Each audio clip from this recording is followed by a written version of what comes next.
There he goes. All right, thank you. That's the way to move the station. And let's see what Mark has for us tonight. 5-0, your turn for Radio 6.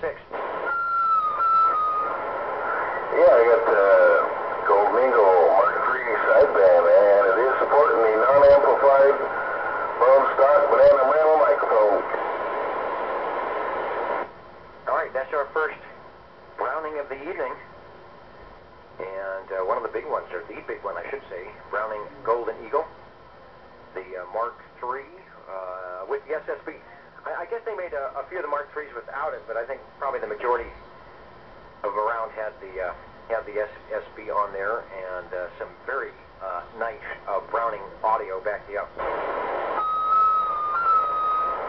Thank you. I had a little bit extended squeal there, but yeah, the AM model was a little more rare than this one. Yeah, there's a few that check in, but I'm going to say the majority of the ones we get are the Mark III SSB. What a Bozo control has over here is the same. Nice radio. You definitely do need a little bit of radio table real estate to get that thing going.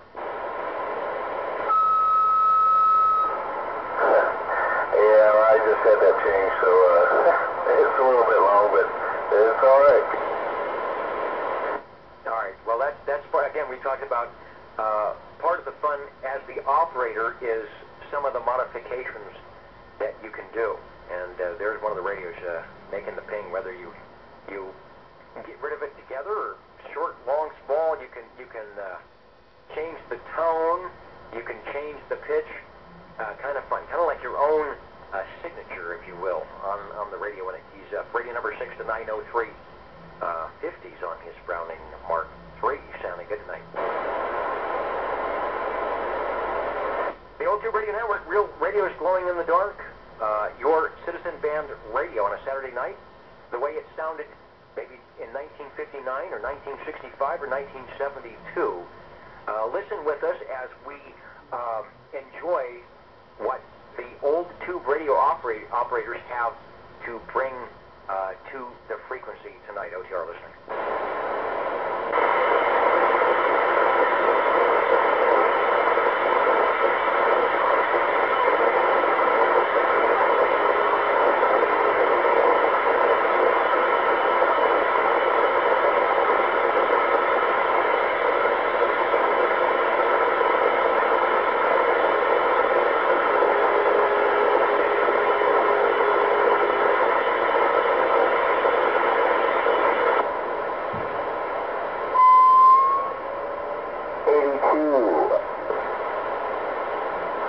The number 8 and the number 2, 82, go ahead.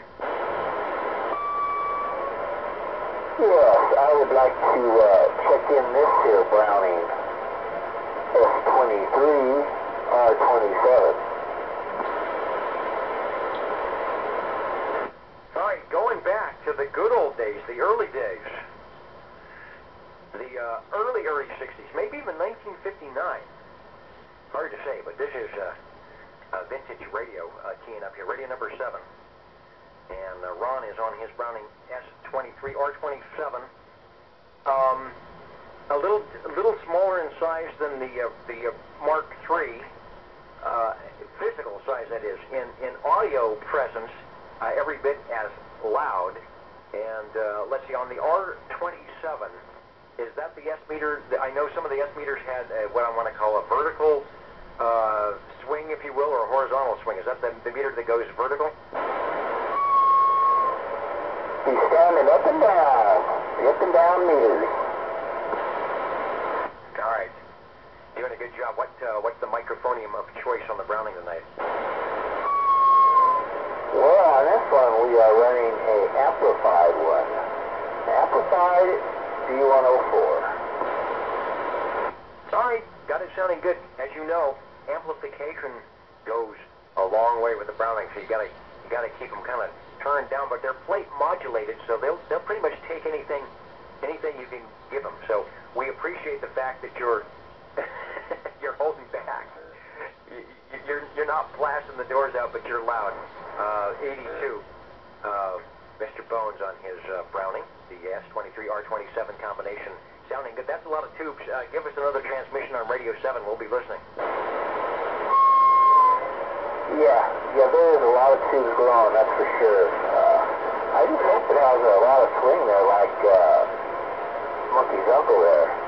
Boy, he had a lot of swing, good sounding audio. Really like that squeal in his deal also. All right, Dennis. Thanks for the show.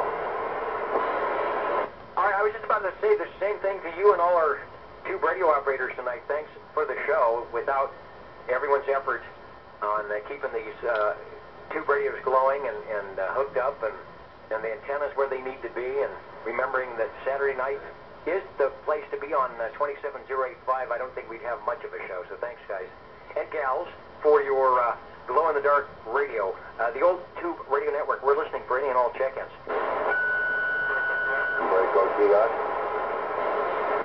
All right, I think we have two stations. We've got 66, and did I also hear 56? Yes. All right, over to 66 we go, and then we'll pick up 56. I dropped my, I got the list. Okay, here it is. Trying to find out what radio you're going to be. Jim, you're going to be radio number 8. You there, didn't it? I'm going to check in this. I've been doing a little bit more work on it, so I hope it's sounding better. It's old Tram Titan. Yeah, sounding very good. Sounding very good. The Tram Titan. 908 Radio 8. Give us some more modulation. Tell us the what for. Yes, sir. Big old silver face with rack handles, Tram Titan. AM only. Tram Titan 2 is sideband. Other than that, they're the same. It's variable receive, 23-channel crystal. Got extra crystal in the front. Running an old gray base D104 on it.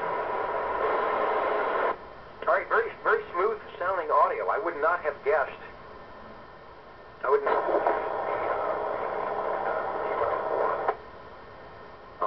on the audio, because it's very smooth, but not not muffled or anything like that. Mellow, but good fidelity all the way around. Of course, I'm looking at Tram Titan, so that tells me a little bit of why it's doing what it's doing. I think the P&T, the peeking and tweaking, whatever you did, is good, so you can tighten up the screws on the cover, and it's going to be a daily driver here on the net, and I guess wherever you'd want to go. Yes, sir. Cleaned up real nice. I checked it in a couple last Saturday. It was a little teeny sounding, so I changed heads. I put a silver head on it there, that 10D sideband head on it, so maybe that's why it sounds a little better. All right, well, I'm not sure you can make it sound bad, but yeah, it's definitely, like I said, mellowed it up, and would not have guessed a D104 on that Tram. Nice and mellow. A good Rag 2 radio, but I think being a Tram, you could step it up a notch and get the DX punch that you need. All right, the old Tube Radio Network, sounding good with Radio 8. Thank you, Jim. Man, it's getting warm in here. We got 18 tubes and a couple of tubes in the audio chain tonight, and it's feeling toasty in here. I may have to open the window or something. And I think it's all the tubes coming in tonight. All they're warming up the receive site. If you got some more, Jim, hopefully we'll get them in before we sign out tonight. Tram Titan, radio number 8. If you're playing the home game, let's go over to SWL 56 just for kicks. And Phil has found another radio and connected the coax. Come in, Grandpa. Well, thank you, Dennis. This is an ICO Sentinel 12.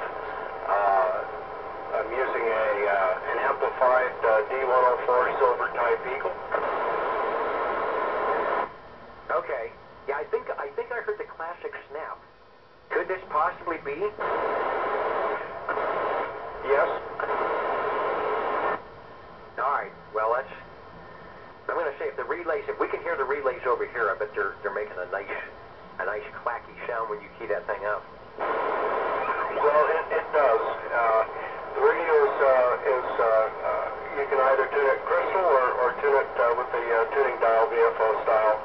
It has a, which is nice, it has a spot switch for tuning. Yeah, the spot switch for those may not have a glow-in-the-dark radio allows you to, when you have a separate transmitter or receiver that is not tied, say, crystal control to your or a transmitter that's, let's see, a receiver that's not tied crystal control to your transmitter, because the transmitter has to be, per FCC rules, crystal controlled. The spot switch puts out a little carrier on your transmit crystal frequency and allows you to rotate that VFO dial right down to the notch. So you know you're on the same frequency on which it's transmitting. So kind of a handy thing, and you didn't have to be crystal control on the receive, but you did on the transmit. It was kind of nice. You were able to get more channels that way. So anyway, the ICO Sentinel 12. Okay, let's talk about the 12. Would that be a 12-channel radio?